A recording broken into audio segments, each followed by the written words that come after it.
So today we're going to hear a number of voices about this extraordinary life that goes on in the friendships that she made here among us. And we'll start by hearing Mary herself.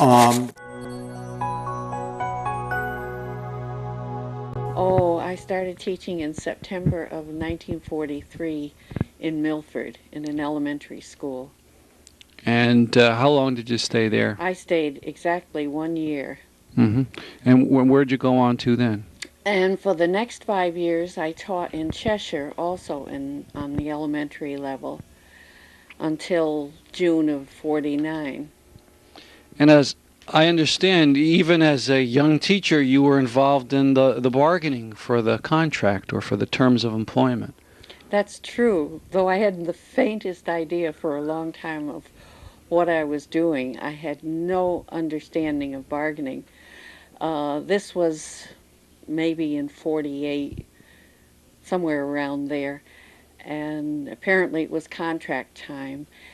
And when the superintendent organized our negotiating team and actually made most of the proposals to our team, I was so naive that I didn't think there was anything wrong with that.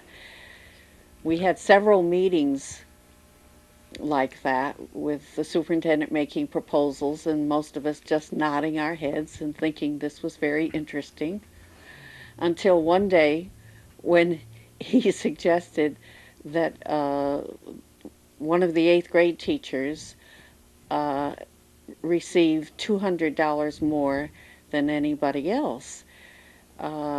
This teacher, he explained, needed the money because he was a husband and the father of 2 children. And for the first time, I really woke up. And I said, why should he get any more than anybody else? If indeed he needs more money, then all of us should get more money.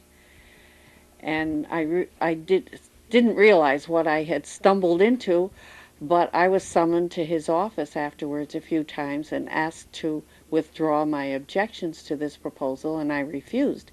And he actually threatened me with firing.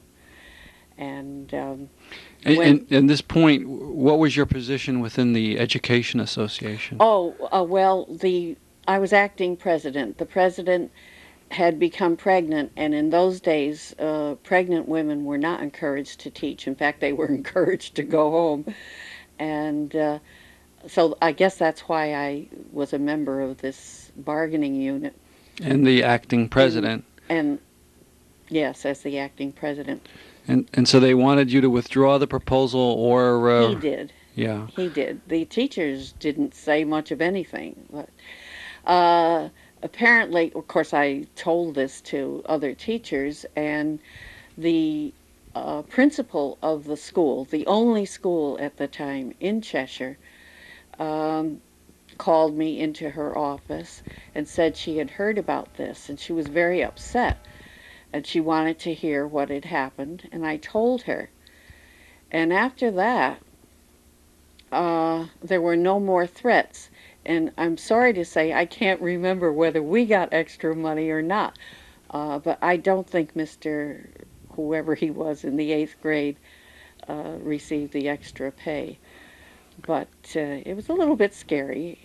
And that was my first experience with bargaining. This was so this is before 1950. Oh yes, this was in probably '48. And then you were left teaching for quite a while? I left teaching in '49 and didn't seek a contract until the summer of 1967 in New Haven, and was hired to teach at Troop Middle School, where I stayed for the next 15 years. Mm-hmm. So I'd like to invite Beth Johnson to speak. I think you were probably mentioned in that passage of your mother's, right? Hello, everybody. I'd like to thank you for coming.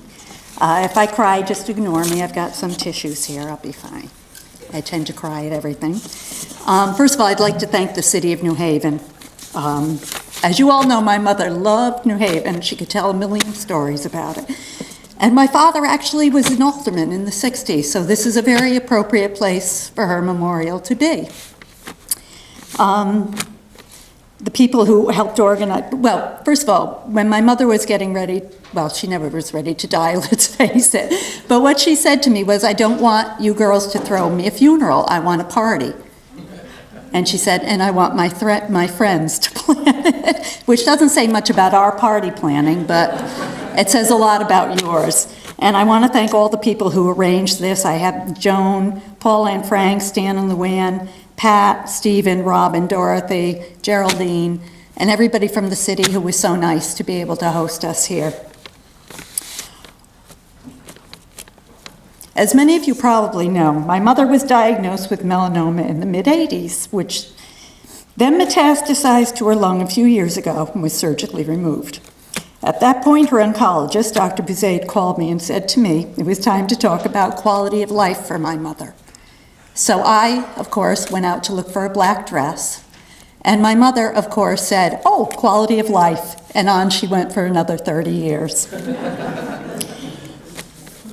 I'm sure most people would have interpreted that to get your affairs in order, but not her. She only heard the quality of life part. She got another melanoma on her lung, which was inoperable, and she enrolled in an experimental program with a drug called Ampligen, which she was on for, I think, 2 years, and she was the only person who survived the trial. And so then she got colon cancer, which then metastasized to her other lung. But by this point, cancer. She was just going to go on. It really didn't matter to her. And so I think even at Yale, in fact, once at Yale, they told me if they could only bottle whatever it was my mother had, nobody would get cancer. Or people would get cancer, but they would all survive. So 2 years ago, when we were at Yale New Haven Hospital and they said that she was ready to go to inpatient hospice, it came as a shock. Because, I mean, I know I had, even with my glass half full and my black dress, had always thought of my mother as immortal after all of these many illnesses and the fact that she just brushed them off. And I said to her, Mom, haven't you ever given any thought to dying? And she said, no. And I said, even with all those diagnoses? And she said, no. She said, I never should have gotten it, and I wasn't going to die from it. And I said, but how could you be 93 and have that and never even give it a thought? And she said, I've only thought about dying once in my life. And I said, really? And she told me a story that I'd never heard before, which was very rare, because my mother loved to tell stories over and over again. Just ask me about the 38 hurricane. And she told me that when she was 7 or 8, when she was a student at St. Francis School, they must have been studying Lent, must have gone very heavy on what was happening. And on Good Friday, my mother had the expectation that she was going to die. And she waited all day and woke up the next morning and she had not died. And at that point, she said to me, I knew I was never meant to die. And I said, are you kidding? She said, no. She wasn't. So at 7 or 8, she didn't die on Good Friday, and that was it for her. And that's how she felt about her illness. Just get your surgery and move on. She never let it stop her. I never saw my mother depressed, never saw my mother irritable, never cranky, never complained about it. It's really a testament to her incredible ego and the sense that she really was immortal. And I think we had all come to think of it as that. So anyway, 2 years ago, when she went to inpatient hospice and people gathered to come and say goodbye, after a few, and she was in a bad way those first few days, and after the first few days, she started to perk up a little. And then she started to perk up a little more. And then she said, this is like a 5-star resort. And she loved it there. I think my mother had one of the best times of her life, those 6 weeks in hospice. The people who work there, who are incredible, it's a real calling for them. all gravitated to her, as so many people did, and they were of like mind, a lot of them with their political leanings, and there were a lot of Bernie supporters. So my mother had multiple posters made by the art department all over the wall, and she had a great time. And then after 6 weeks, she went to a wonderful rehab place called the Guilford House, and then to our surprise, they said, "Your mother can go home." And we had thought she'd have to go to a nursing home. And the people at Guilford House said, "Your mother can never go to a nursing home. It would be the worst thing for her." And so we went home, and we hired some caregivers who turned out to be godsends, Lakita and Christina and Maria. Lakita, my mother was born lucky, I swear. Lakita actually lived on Parkside Drive, which you can't ask for anything better than that, and was available for my mother 24/7, and she really, really was very devoted to my mother. Her hospice nurse, Peggy, whom I met the first day she was home, said to me, "I'm not so sure your mother should be home," until she met my mother. And then for 20 months, I believe Peggy kept my mother on hospice no matter what, because she kind of leveled off, she didn't really deteriorate. And so every 2 months I would be on tenterhooks thinking they're going to kick my mother off hospice, but they never did, and I have to thank Peggy for that.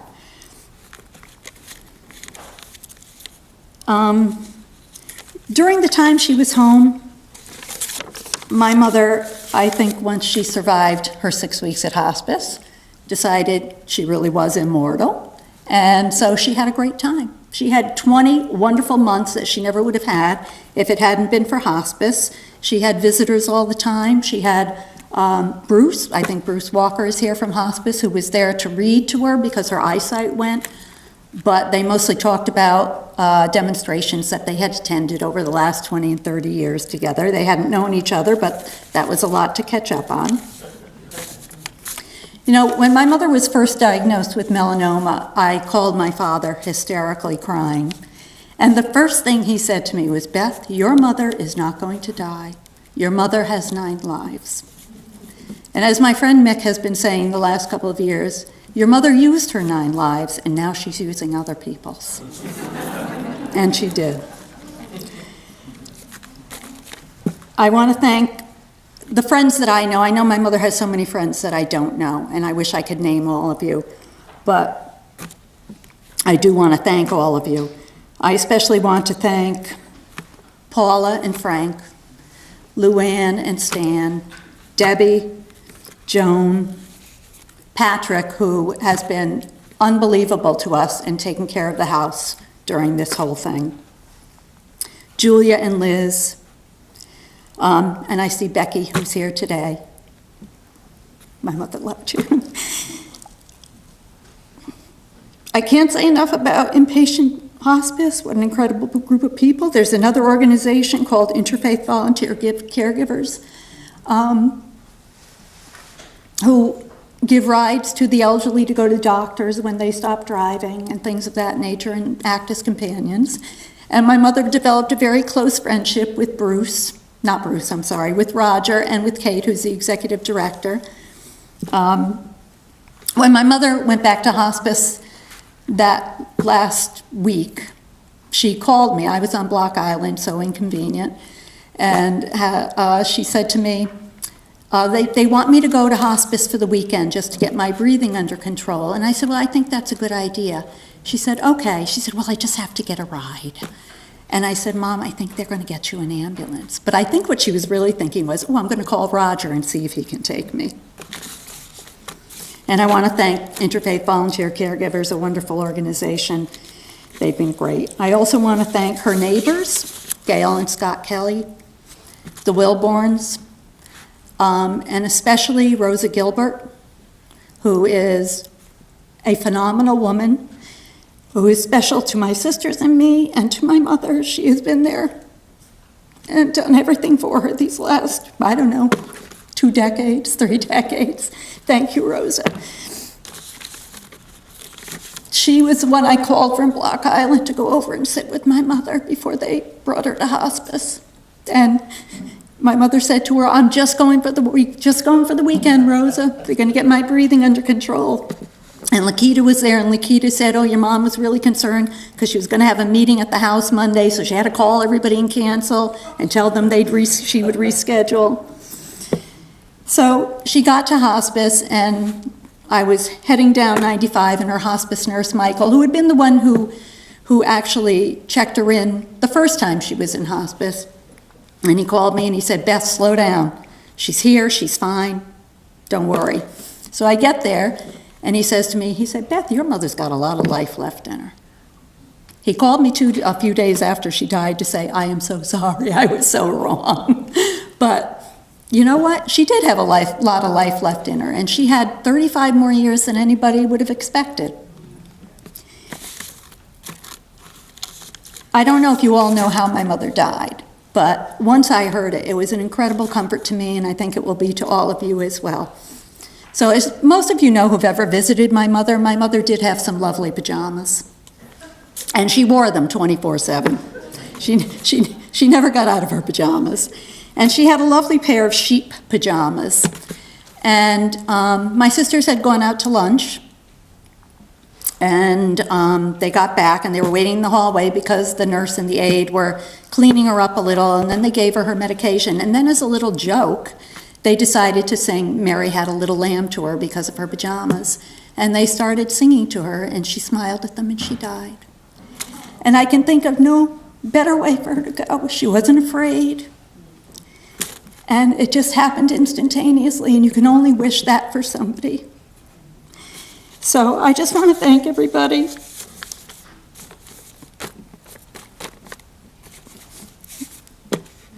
Who was so good to her over these years.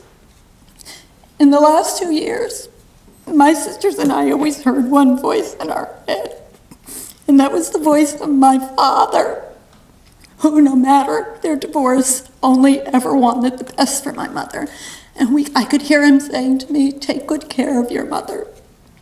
Without all of you, we would not have been able to, and with your help, we were able to take very good care of my mother." Thank you all.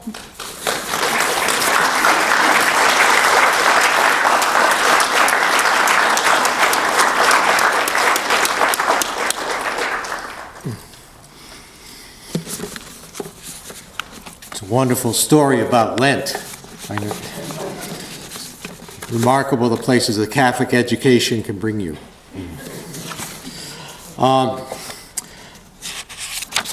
One of the ways I always thought about Mary was as the exemplary citizen. The well-being of the community was always at the center of what she did. And so it seems to me only right and proper that the city of New Haven has a proclamation that I've been asked to read. In memoriam. Be it hereby known to all that the city of New Haven extends sincerest condolences and expressions of sympathy to the family and friends of Mary Johnson. Whereas Mary D. Johnson was born on March 29th, 1922 in Winston, Connecticut, the daughter of James Doherty and Ethel Constable Doherty, the oldest of 4 children. And whereas Mary D. Johnson attended New Haven State Teachers College from 1939 until 1943, thereafter taught 2nd grade at the Walnut Beach School in Milford and Cheshire Elementary School from 1944 to 1949. She married her late husband, Carl Johnson, on December 26th, and together they had 3 beautiful daughters, Mary Louise, Elizabeth, and Martha. And whereas throughout her distinguished lifetime, Mary devoted her energies and teaching skills as a peace and civil rights activist, social justice advocate, and true humanitarian. And whereas as an activist in the United Farm Workers Union movement, Mary marched the distance to exemplify the aims and aspirations of countless social justice organizations, including the May Day Celebration Committee, the Coalition to Stop Trident, the Pledge of Resistance, and whereas a celebration of her life is being held today at City Hall, which is a place that Mary frequently would bring her progressive causes to, a special place representing all that she stood for as she continued to work for the Coalition for People, the Progressive Action Roundtable, and the Labor History Association. Now, therefore, do I, as mayor of the city of New Haven, hope that you will find comfort from family and friends in your fond memories of good times shared. My thoughts and prayers are with you as you go through this most difficult period. Dated at New Haven, Connecticut, this first day of October 2017, Tony N. Harp, Mayor.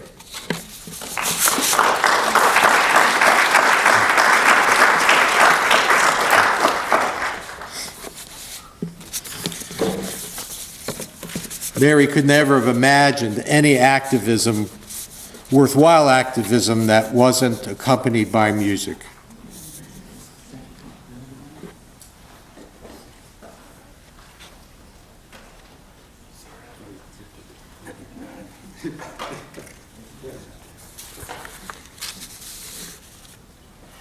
If everybody would look in their program, there's a copy of the words to Bread and Roses. And Mary was such a fighter for everyone's rights and fighting for women's rights, especially was important to her. And I hope you will join with us in singing Bread and Roses.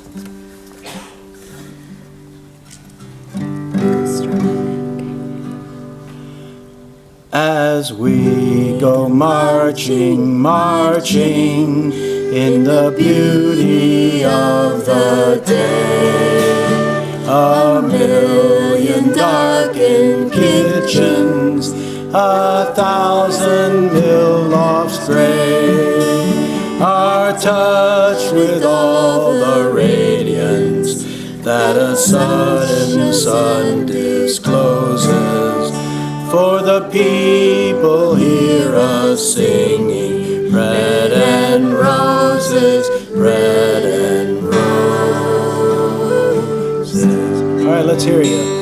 As we go marching, marching, we battle too for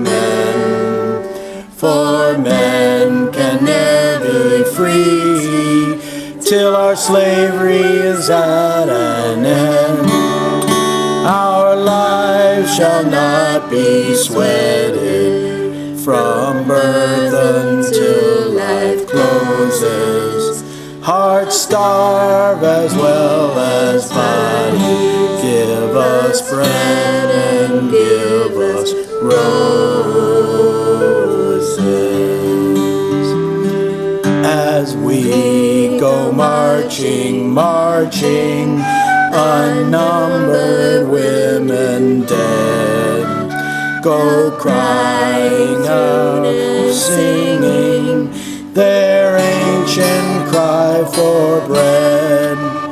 Small art and love and beauty, their drudging spirits move. Yet it is bread we fight for, but we fight for roses too. As we go marching, marching, we bring the greater days, the rising of the women means the rising of the race. No more drudgeon and the idle, tent and toil where one reposes, but a sharing of life's glories, bread and roses, bread and roses.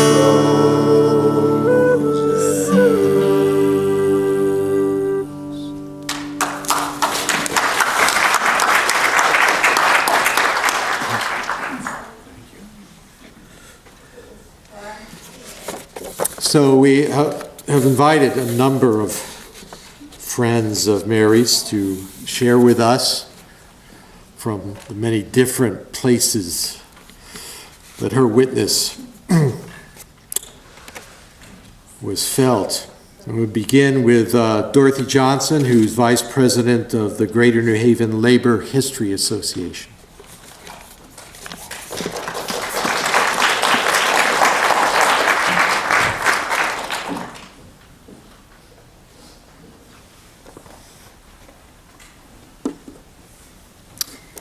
Good afternoon, everybody. I'm very happy to be with you today and to share some very good memories of Mary Johnson. I met Mary Johnson way back in 1988 when our company, Circuitwise, we formed a union there, United Electrical Radio Machine Workers of America. We had a really tough time getting a contract. We had to go on strike. We were on strike for such a long time, we called on some of our stronger union members to come out and help us. Mary would come out to the picket line, she would have her jacket on, and she would have all these buttons on her coat. And a lot of the people would say, well, where did you get these buttons from? Mary said, I was at these demonstrations. I don't wear them just to be wearing them. They mean something to me. So what happened, she would keep coming back to the picket line, but a lot of folks would forget her name, and they would say, here comes the button lady, everybody, let's get ready. Mary would get us geared up, because sometimes when you're on strike, you're a little down, but Mary would come out there and she would pump us up and we would get going. Mary also got me involved in the Central Labor Council. I said, Mary, this is enough just being on the picket line. She told me, no, you have to come to the Labor Council, and you can't tell Mary no, because you can't face her. If you say no, then you can't face her when you see her. So I decided to go to the Central Labor Council, and Mary was really very strong there. I can remember Mary standing up when they said, is there any other business? Mary would jump up and say, I have something. And they would say, what is it, Mary? Don't forget to go to Leon. That was a restaurant in New Haven, in the Hill area. She would say, come out. They're not treating the workers right. And I said, Mary, I will try and come. But I did come, because you can't face Mary. You have to do what Mary says. Now, I remember Mary talking. Mary and I would talk, and I would say, Mary, there's something wrong. A lot of the younger union members don't understand what the union is all about. Mary said, well, we need civics.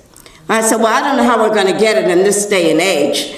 But what the Labor Council did, we went to the schools, my sister and I, and what we did, we started talking to the young children, telling them about the union, how the union got started. Mary said, that's a great idea, I love it. So what happened, the Labor Council is getting history, labor history in the school system. Mary was ecstatic. Now how I'm going to remember Mary, I'm going to remember Mary as a teacher, not just in the public schools, but in the labor movement. She was such a strong teacher. She could go back decades and decades and tell you stories.